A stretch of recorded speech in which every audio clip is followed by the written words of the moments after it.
नमस्कार everyone, welcome to एस्ट्रोग्राम। मेरा नाम है स्वाति रोहतगी। आज इस वीडियो में हम बात करने वाले हैं सैजिटेरियस यानी कि धनु लगन या धनु राशि वाले लोगों के बारे में। अगर आप लोग नए हैं इस चैनल पर, पहली बार जुड़ रहे हैं, तो आप लोगों से मेरी रिक्वेस्ट रहेगी कि आप इस चैनल को जरूर सब्सक्राइब कीजिए, लाइक कीजिए, वीडियो को शेयर कीजिए। अगर आपको चैनल पसंद आता है तो डेफिनेटली बेल बटन दबाना ना भूलें। तो लेट्स स्टार्ट आवर वीडियो। आज हम बात करने वाले हैं धनु लगन के लोगों की। तो धनु लगन किसका है? धनु जो राशि है वो जुपिटर की राशि है। तो मीन्स ये जो लोग होंगे, इनकी जो लाइफ का पर्पस होगा वो ज्ञान के आसपास घूमता रहेगा। तो ये लोग कैसे होते हैं? ये लोग हाईली नॉलेजेबल लोग होते हैं। इनका जो लाइफ का पर्पस होता है वो हायर नॉलेज होता है। मीन्स इनको लाइफ में ज्ञान की प्राप्ति करना ही इनकी लाइफ का मेन उद्देश्य होता है। और इन लोगों को लाइफ में कोई ना कोई लेसन्स देखने को मिलते हैं। अपनी लाइफ में कुछ ऐसी चीजें होती हैं जिससे इनको बहुत लेसन्स सीखने को मिलते हैं। जनरली ये लोग आपको बहुत ही हाईली एजुकेटेड लोग मिलेंगे, नॉलेजेबल लोग मिलेंगे और ऐसे ही प्रोफेशन में मिलेंगे जहाँ पे ये ज्ञान देते हैं, है ना। तो ये एजुकेशन रिलेटेड प्रोफेशन में हो सकते हैं, किसी टीचिंग प्रोफेशन में, या फिर किसी काउंसलिंग वाले, या फिर ट्रेनर्स होते हैं, है ना, जैसे जिम ट्रेनर्स, योगा ट्रेनर। जहाँ पे भी आप किसी को ट्रेंड कर रहे हो और जहाँ पे भी आप किसी की लाइफ को सही दिशा पे ले जाने के लिए उसको ज्ञान दे रहे हो, तो किसी भी ऐसे प्रोफेशन हो सकते हैं। तो मीन्स ये किसी लॉ या लीगल फील्ड में हो सकते हैं, ये किसी मेडिकल प्रोफेशन में हो सकते हैं, या फिर किसी भी एजुकेशन रिलेटेड प्रोफेशन में ऐसे लोग देखे गए हैं जहाँ पे ज्ञान शेयर करना होता हो। ये लोग बहुत ज़्यादा प्रीचर टाइप होते हैं, जो प्रीचर टाइप पर्सनालिटी होते हैं, जो दूसरों की काउंसलिंग बहुत अच्छे से कर लेते हैं। पर प्रीचिंग और प्रैक्टिकलिटी में बहुत ज़्यादा डिफरेंस होता है। एक तो होता है कि हमें सब चीज़ें पता है लाइफ में, हमें क्या क्या चीज़ें करनी चाहिए, कौन सी आइडियल चीज़ें होती है ना। तो ये आइडियली प्रीचिंग में परफेक्ट होते हैं। अगर किसी को कोई ज्ञान देना है, किसी की काउंसलिंग करनी है लाइफ में, किसी को समझाना है, तो वो चीज़ अलग है। बट काफ़ी बार हमें चीज़ें पता होती हैं, हम उसको रियल लाइफ में प्रैक्टिस नहीं कर पाते। तो इन लोगों को ये चीज़ समझनी चाहिए कि प्रैक्टिकलिटी और प्रीचिंग में there is little difference also. तो कई बार ये खुद भी उसको प्रैक्टिस नहीं कर पाते। इन लोगों को जो अपना फैमिली एनवायरनमेंट मिलता है वो काफ़ी स्ट्रिक्ट टाइप का होता है, कंट्रोलिंग टाइप का होता है और बहुत फ्रेंडली फ्लेक्सिबल टाइप का नहीं होता, जिसकी वजह से इन्हें प्रॉब्लम फेस करनी भी पड़ती है। और इन लोगों की जो वेल्थ का सोर्स होता है, कुछ भी लॉ रिलेटेड सोर्स होता है जहाँ से ये बहुत पैसा कमा सकते हैं। इनकी भी जो वेल्थ है वो बहुत धीरे धीरे ग्रो करती है, ग्रेजुअली ग्रो करती है। आसानी से लाइफ में पैसा नहीं आता। बट अगर ये लॉ रिलेटेड किसी प्रोफेशन में है या कोई कनेक्शन है लीगल लॉ रिलेटेड, तो वहाँ से इनको अच्छा पैसा आ सकता है। ये लोग ह्यूमैनिटी को सर्व करना बहुत अच्छे से जानते हैं और सर्व करते भी हैं through their work, business, entrepreneurship. They can serve humanity through their own businesses और वेदर एंटरप्रेन्योरशिप। इनको अपनी लाइफ में एफर्ट्स जो ये करते हैं उसके रिजल्ट्स बहुत डिले मिलते हैं, बहुत लेट मिलते हैं, इजीली नहीं मिलते।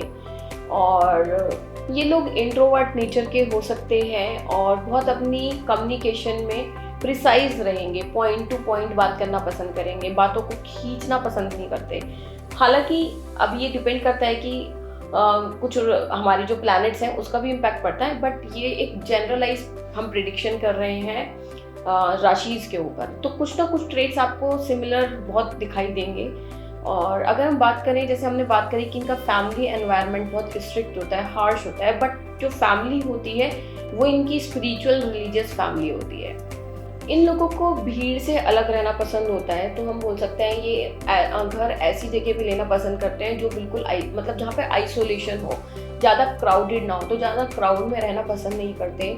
इन लोगों की मदर बहुत ज़्यादा स्पिरिचुअल होती हैं, धार्मिक होती हैं और इनको ऐसा रहना पसंद है कि जहाँ पे ये अपने साथ टाइम स्पेंड कर पाए, है ना। ऐसा बहुत ही ज़्यादा रश में, बहुत ज़्यादा जहाँ पे क्राउडी प्लेस होता है वहाँ पे रहना पसंद नहीं होता है इन लोगों को।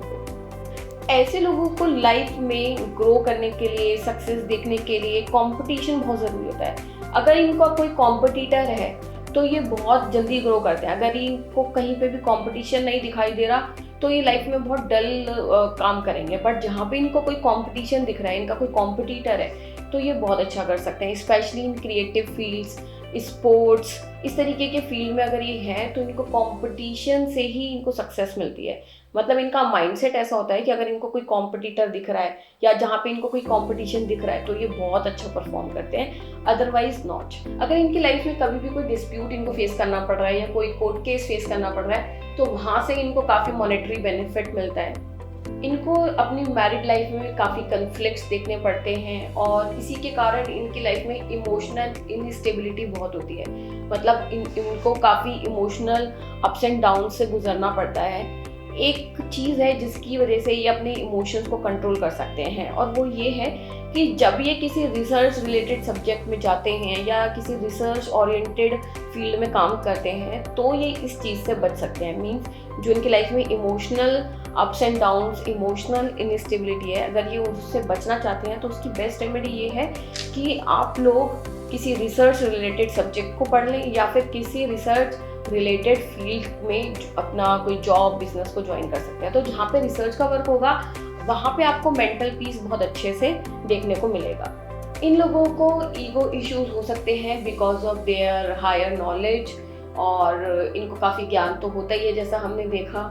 इन लोगों के प्लेजेंट और पीसफुल रिलेशनशिप्स मोस्टली अपने एल्डर सिबलिंग्स के साथ होते हैं और फ्रेंड्स के साथ होते हैं, तो वहाँ पे ये मेंटल पीस बहुत अच्छे से देखते हैं। अगर किसी फ्रेंड के साथ कनेक्टेड है, कोई इनके एल्डर सिबलिंग्स हैं, तो वहाँ से इनको मेंटली बहुत रिलीफ मिलता है, शांति मिलती है। और इन लोगों को ऐसे प्रोफेशंस में जाना चाहिए जहाँ पे ये दूसरों के कन्फ्लिक्ट्स को, प्रॉब्लम्स को सॉल्व कर सकें, एक इमोशनल कनेक्ट बना के रखें और ह्यूमैनिटी को सर्व कर सके। तो यही इनकी लाइफ का पर्पस होता है। इन लोगों को फॉरेन लैंड्स पे सेटल होने का नहीं सोचना चाहिए क्योंकि ये this person can face lot of turmoil disturbances in foreign lands. तो फॉरेन लैंड्स इनको सूट नहीं करेगा, foreign lands are not suitable for them. अगर आप लोगों से कहीं मैच होता है, रेजोनेट करता है तो मुझे कमेंट्स में ज़रूर बताइएगा। तो दोस्तों, मेरा नाम है स्वाति रोहतगी, मैं एक सेलिब्रिटी एस्ट्रोलॉजर हूँ, न्यूमरोलॉजिस्ट हूँ। अगर आप लोग मुझसे जुड़ना चाहते हैं तो नीचे दिए गए नंबर्स पे आप लोग जुड़ सकते हैं और अगर आप नए हैं तो इस चैनल को लाइक, शेयर, सब्सक्राइब ज़रूर करें। धन्यवाद।